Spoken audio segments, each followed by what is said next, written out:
Good morning. It is awesome to be here today. I'm a bit in awe of the companies, the leaders, the thought leaders, and innovators that are in the room today.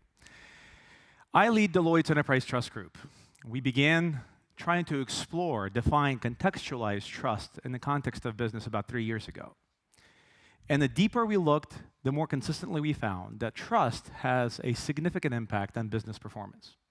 That was true across industries, sectors, companies big and small, newcomers, and those really well established.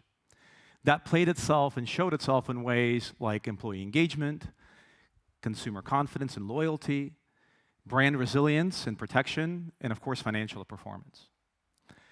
Then, a few months ago, as we started to explore this topic with our blockchain and digital assets practice, the folks that work with all of you, we saw the tremendous opportunity that is in front of this room, this industry, this sector, if we really wrapped our arms around this big topic. But the story doesn't begin today. If we think about it, this industry, this technology was born due to a lack of trust. We've been dubbed the trust machine. And it's interesting that we find ourselves once again mired in a state of distrust, considering all of the recent events and the trends in the industry. To prepare for today, my team did a bit of research, or analysis, let's say. Now, typically we do this work for individual organizations, but in this case, in preparation for this day, we did a bit of a macro view. We looked at the sector at large and tried to understand what is the state of trust within blockchain and digital assets. What we saw by looking at about 12 months worth of data, looking at over 500 sources and 42,000 different signals, which is pieces of data out there in the stratosphere, is that only about 32% of signals are positive. And those were primarily in the area of innovation, intelligence, and technology. Of course, we can all do the math. That leaves about 68% being negative or neutral and trending towards negative in areas like crime, ethics, compliance, customer experience, and a lack of diversity. Now, my bet is, as all of you are looking at these numbers, there's probably very little surprise in the room. We know this to be the case. And maybe this gives a bit more color and context to the situation, but we're not surprised. I think the key element for us, though, taking away from this slide, is let's just make sure this does not remain our reality or the picture moving forward, because we can change it. And the first step in that process is defining what is trust in the context of business. Now, I mentioned we've been working on this for a few years. And at a very foundational level, we've defined trust to be a combination, an intricate balance of competence and intent.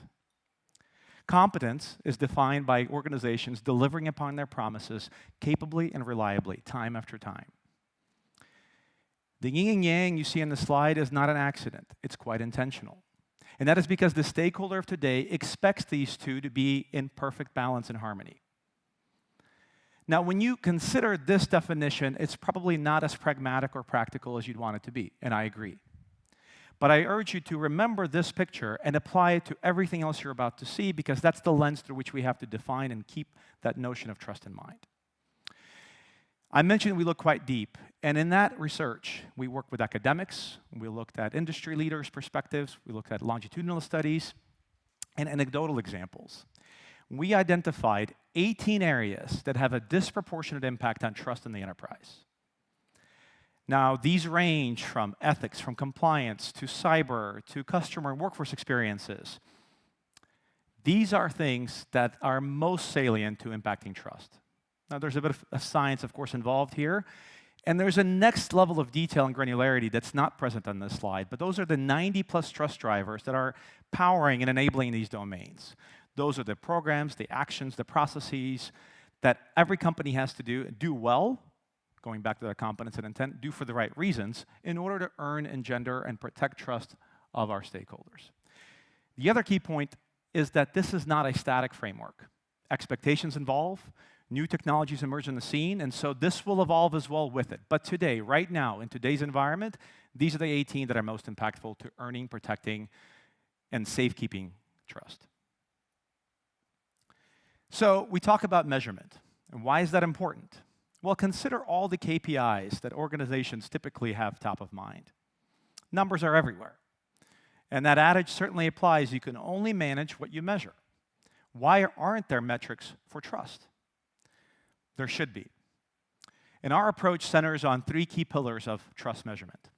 The first is understanding the outside-in perspectives. Now, I gave you a glimpse of this looking at the industry broadly. The way we go about this process is by looking at over 1 million data points and data sources, including news media, social media, blogs, microblogs, regulatory postings, elements of the dark web, and identifying any signal, any piece of data that is relevant to an organization, gauging it for positive, negative, or neutral impact, gauging the validity of those sources, and understanding just how impactful each piece of that data is. If you're an egg on Twitter or user 548 on Reddit, probably not that impactful. But a piece of data that is exposed to many eyes and has that significant impact, it's going to have a greater weight in our measurement sensing capabilities. Second, it's understanding the perspectives of the humans within your organization. They are the ones closest to the action. They are the ones most likely to see those fractures of trust, those cracks in the armor, well before they become an externally visible crisis. Knowing their perspectives is essential. The third component is taking those two pieces of data, those external views and the internal perspectives, and comparing them objectively to industry and sector benchmarks. Or perhaps looking outside the industry and sector and assessing leading trends and indicators and seeing how you compare to those. Because far too often, companies of today compare themselves to themselves year over year and celebrate a 1-point improvement in a certain area. With a topic like trust especially, in this dynamically evolving environment, that simply doesn't work. You've got to see how you compare to those trends, identify those gaps, and ensure that you're keeping pace or setting the trend. When you consider these three capabilities or approaches, they go back and are applied to that framework you saw previously. And it's at that level of depth and granularity, down to that driver level, at which we have to measure trust. And we measure it and then provide the insights to ensure that action can be taken. And that's a key theme. We can measure, we can quantify, define, but unless action is taken, unless the insights are presented in a way that allows leaders to take action, it's all sort of a moot point. What can we learn by doing all this? Well, certainly we talk about the gaps, knowing where you are relative to the sector, to the industry, and seeing how you compare. That's important, for sure. But secondly, it's seeing the differences, the dichotomies, in the perspectives from the outside world and those from within the organization. Think about it. Low scores internally compared to the external scores indicate those early warning signals that people within your company see something taking place that could become a major crisis going forward. Take immediate action. Conversely, if the scores externally are lower than your internal scores, that suggests one of two things, like most likely. One, you have too positive a view on the situation, or two, you have a brand reputation issue to correct with the outside world. Both, again, suggest action must be taken. The third component is, I showed you this big, broad framework and that depth to it with the 90-plus drivers. It's very difficult to act in all of that at the same time. So a level of prioritization, sequencing is important so that it's not some sort of a long-winded, long drawn-out strategy. That's certainly part of it, but immediate action that allows us to make progress in this area and earn trust with our stakeholders. And what can we learn? What are sort of the types of issues we can uncover? Look, the examples are plentiful. You saw how broad that framework is. But consider our most pressing of issues, our customers, especially for the custodians in the room. They expect consistent safeguarding of assets. No matter what role those in the room play in the ecosystem, the customer of today expects ability to transact high volume at a snap of a finger. The investors and stakeholders of today expect us to be able to be resilient in the face of the constantly evolving regulatory landscape. Also, it's not just about managing your operations, but also those of your third parties. And last but not least, the employees. Look, we've all felt this. We've seen the great resignation, the quiet quitting, now the highly volatile labor market. The employees of today expect the leaders in this room to make critical decisions in the face of crisis. Uphold the culture, the mission, the values of your company, and unless you do, they will walk away, they won't return, you won't be able to recruit. These are just some examples of the types of issues we're facing in this industry. This feels like a lot. It's a lot to take in. It's a lot to consider. That framework can seem and feel a bit scary. But there is a path forward.